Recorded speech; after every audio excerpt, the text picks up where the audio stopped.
Hi guys, welcome to my Alpina D3 review. If you haven't seen the benchmark episode, which is featuring this car, watch that first. You need to watch it because you want to see how much power it really makes and what it can really do. So if you click here, over here, click here, watch that first, come back. I can wait. I've got a nice iced coffee here. Go on.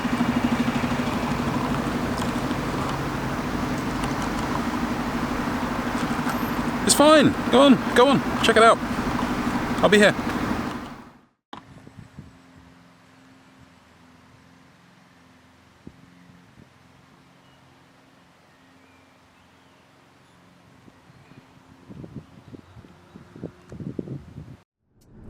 Welcome to the benchmark. Now, as you can see, I'm in something rather special.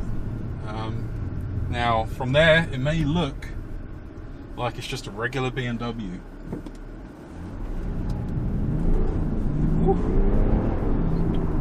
It is not. What we have here is an Alpina D3. And this thing is an absolute monster. First up, Alpina D3, yes, it is a diesel. Yes, it's 3 litre. It's actually based on the 330D, not the 355D. So Alpina take a 330D luxury, take it to their factory, make some tweaks to the engine, put 2 turbos on, not 1. They then put their own custom suspension on. They put their trademark wheels on, of course, and some Michelin Pilot Super Sports. No run flats. And oh boy, there's a big difference. Now, my daily driver is a 355D, which is the same age as this, 2017. So I guess I probably can make a very good comparison, since my daily driver is a very similar car. And I can tell you straight away, these are completely different animals. If you were to blindfold me, well, actually don't do that, obviously that's dangerous, but hypothetically speaking, if I was blindfolded and I drove both cars, I would think they're completely different models. The handling of this,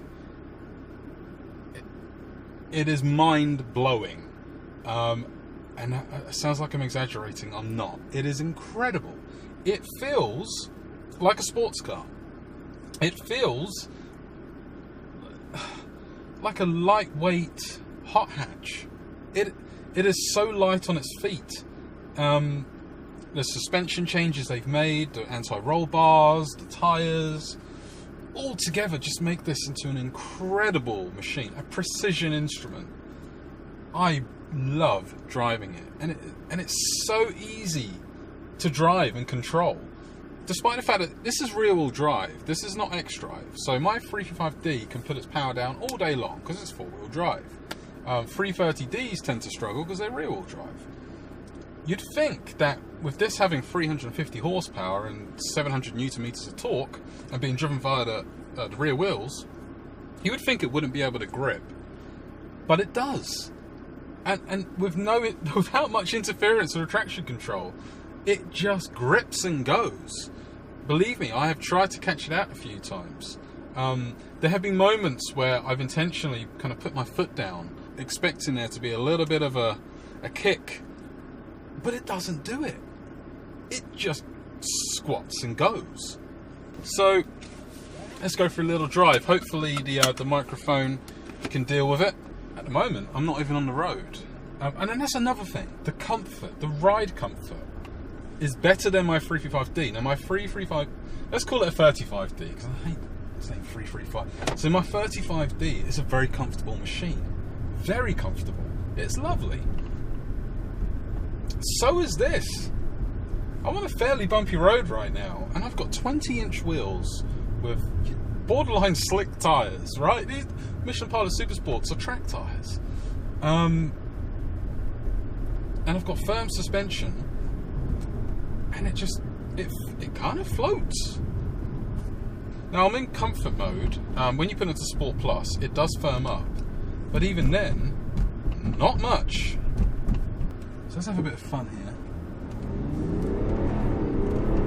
No wheel slip. I just mashed the throttle. From a stop, and it grips. Okay, it is a very hot day today, and the sun is shining. That is helping. I'll give you that. But still, impressive. So you've got the handling, you've got the comfort. There appears to be no negatives to this car. I'm struggling to find them.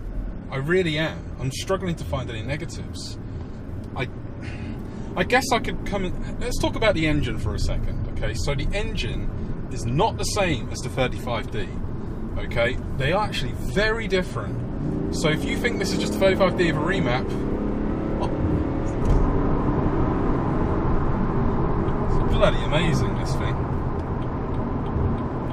They are very different animals. Now the 35D behaves like a petrol. It has a small turbo and a big turbo, and it's got a higher rev limit, and it pulls all the way to redline. This doesn't do that. This is a very different beast, and I've actually compared it to my 35D's dyno run, and this holds the torque steady. However, it runs out of steam quicker, so by about 4,000 something, it's out of steam, whereas the 35D, another 700 RPM more. This is more like a diesel car, okay? Does that make sense? The 35D kind of behaves like a petrol. This is a proper diesel. It is very, very torquey, with a very short RPM range, but it makes a crap ton of torque right off the bat, all the way, and then, you know, mash onto the next gear, and it just goes. If you love diesels, you'll love this car, because you get all that performance of a diesel with 350 horsepower and 700 newton meters of torque all the time. It is very, very fast. Fuel economy, it's pretty much the same. I can get 55 miles per gallon on, if I want to on here, I'll stick it into Eco Pro. I can easily get 55 to the gallon, easily. But on average, when I'm blasting around a Sport Plus, 42 to 45, not bad considering, you know, I'm driving it quite aggressively. The steering, so everyone's got electronic steering now. Everyone moans about it. The new Porsche 911's got it. They have a fun. They're kind of numb to drive, right? If you've driven a modern car, you've driven an old car, you know what I'm talking about. It's getting better, but it's still not quite there. This feels like hydraulic. This feels like a hydraulic steering, okay? I thought my 35D was good. This is another level. This is precise. I can feel everything, and it's firm, really taut. They have spent a lot of time programming, adapting this car to their specific needs at Alpina. It's not the same car. The steering, the brakes, even though they're the same 4-piston calipers that you get on the M package, they're much more powerful. I don't know what it is. Are they bigger pistons? Do they use different pads? I don't know. But they're better. They've improved everything from the standard car. Everything you can think of, from the brakes, exhaust, which is a Prokovich, to the aircon controls, has been tweaked and improved to Alpina's liking. This is not a BMW. This is an Alpina.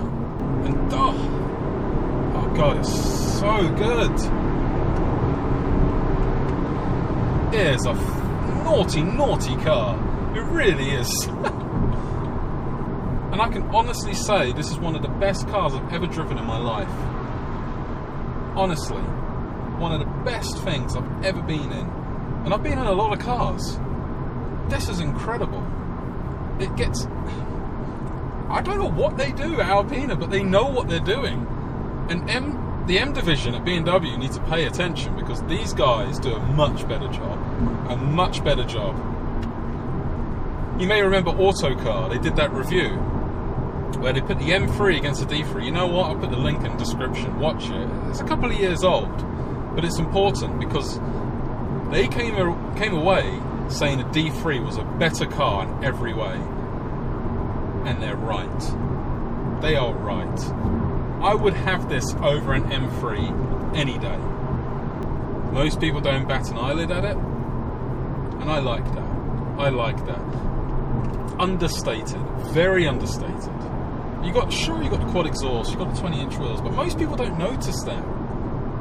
And I like that. It's a very classy car. It doesn't make rude noises like the M3 does. It does sound good. It does sound really good. I've got a clip. Oh, come on now.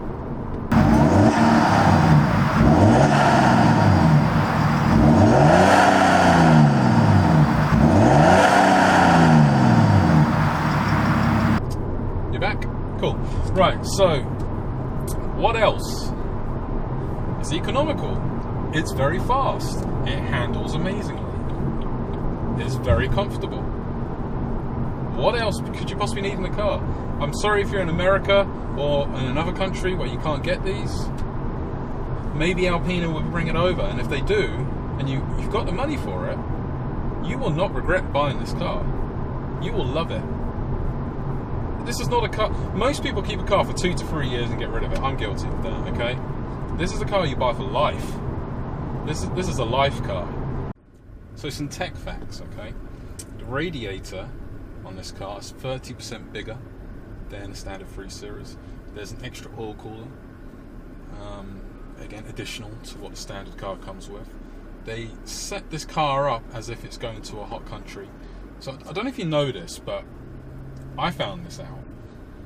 Manufacturers, depending on what region or part of the world it's going to, they change certain things like air conditioning compressors, radiators, intercoolers. There's slight changes to be able to cope with the climate most of the time, okay? Whereas they set this up to deal with extremes. So apparently it has the same stuff BMW used for crazy hot climates.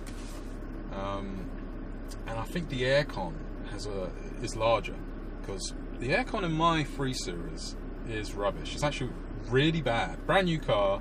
It's so bad I'm considering taking it back to BMW, because my Skoda Fabia is much colder, and that's just embarrassing.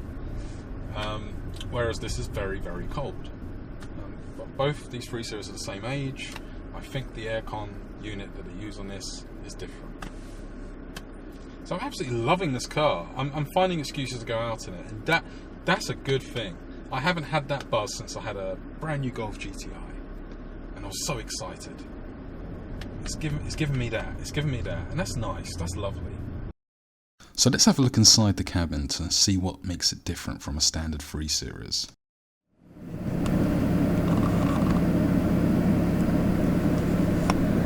So here we are inside the cabin of the D3. There's something I want to show you. There are some slight changes that you may not be aware of. So the aircon, as you can see, it's a standard 3 Series part, but they're damped. They're much firmer to rotate. They feel much posher. The other thing that they change is the indicator here. So I don't like BMW indicators. Neither did Alpina. They've changed them. They're firmer sprung, so they feel like a traditional indicator, which is lovely. And then obviously there's other little details as well. Obviously the plaque, the seats, the lovely logo, blue dials. Alcantara. Now this is an option, I believe, but still, it's a lovely thing to hold.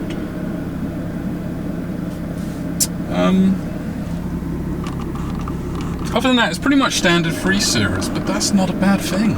It's not a bad thing at all.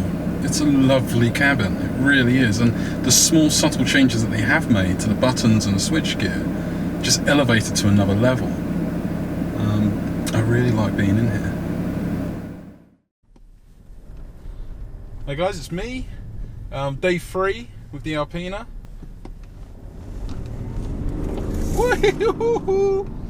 Naughty. Nice long trip down to Sussex today, as it's my last full day with the car, which is sad, but oh my god, it's such a nice day. Seriously. cars. There we go. I used to think that when I put the Bilstein on my S3 that I had it perfect, and it was very, very good. This is better, and that's very, very good. You could easily go down to the Nürburgring and embarrass some GT3s in this. I was mentioning that the engine's very different to the microphone's bouncing up and down. It's very different to the 35D. I believe it's smaller turbos because it runs out of puff pretty quick, like a diesel, right? But also the throttle mapping is completely different. So most cars, when you put them into sport mode, they go into a sort of giving you more than you're asked for to make the car feel faster.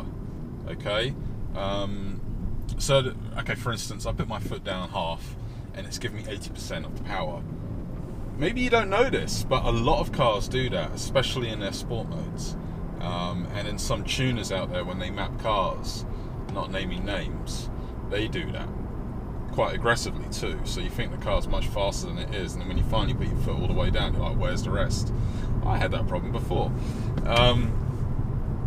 Alpina map the throttle. I mean, it's still electronic, right?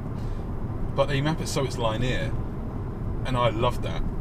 Now, I was fortunate enough to grow up during a time where there was still carburetor bikes, and there was no real, there was throttle bodies, but it was a mechanical connection. It was a cable.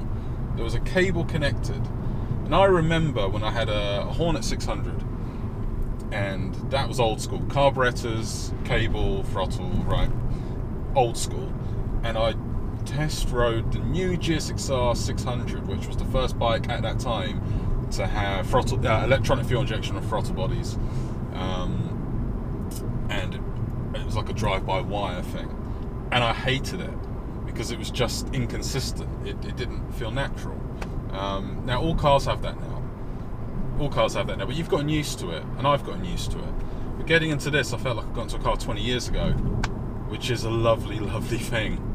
But you have to reprogram yourself. You gotta remember that you gotta put your foot down more. So when you're on the motorway and you put your foot down half, you're only getting half the power. You're not getting 70-80% like you are on any other car. So it's nice. It just gives you a degree of control. You have like all the torque of a tuned RS6, and you have all the power of that too, up to about 4,000 RPM. So you got like 4,000 RPM of a very, very fast car, and you don't have the rest. But then you never use the rest. So this is a freaking fast car. Up to 120 mile an hour. It's pretty devastating. When you see that video of the D3 versus the M3, and you can see it keeping up, I can't understand why. Because A, the M3 can't get its power down. This can. This is very clever. This car, they're mapping the first 4 gears of this are mapped differently. The fuel, the power it puts out in the first 4 gears is not its maximum power, and it's been very cleverly designed to be as linear and smooth as possible. And hats off to Alpina for that. Even though it's not making quite as much power as it does in the next 4 gears, you don't feel it because you can put all that power down. And in 4th gear plus, it's absolutely freaking devastating.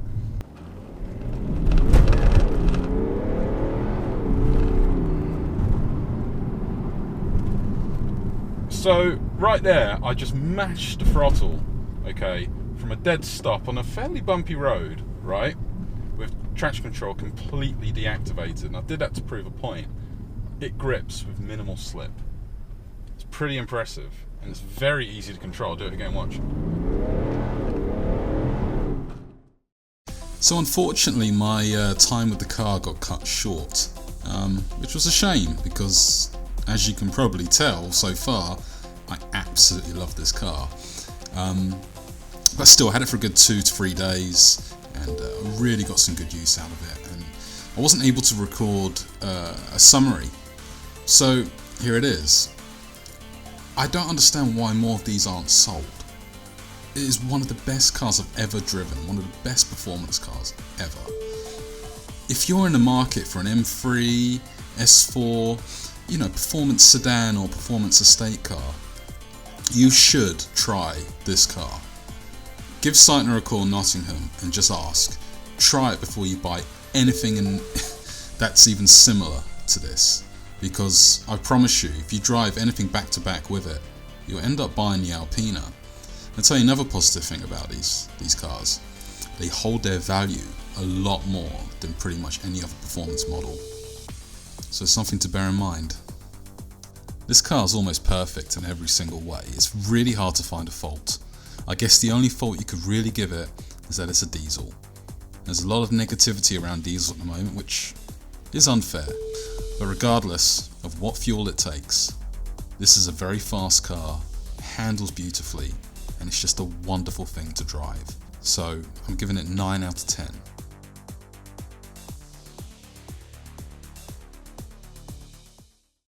Thank you so much for watching. This video took a long time, over many days, many hours of footage, and many hours of editing. So I appreciate any comments you have. Please like and subscribe, and once again, thank you very much for watching.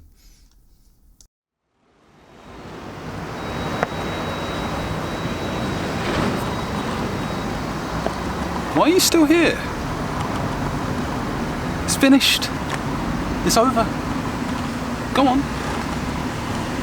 Go watch Joe Achilles or Shmee. There's no more. Go. Go on.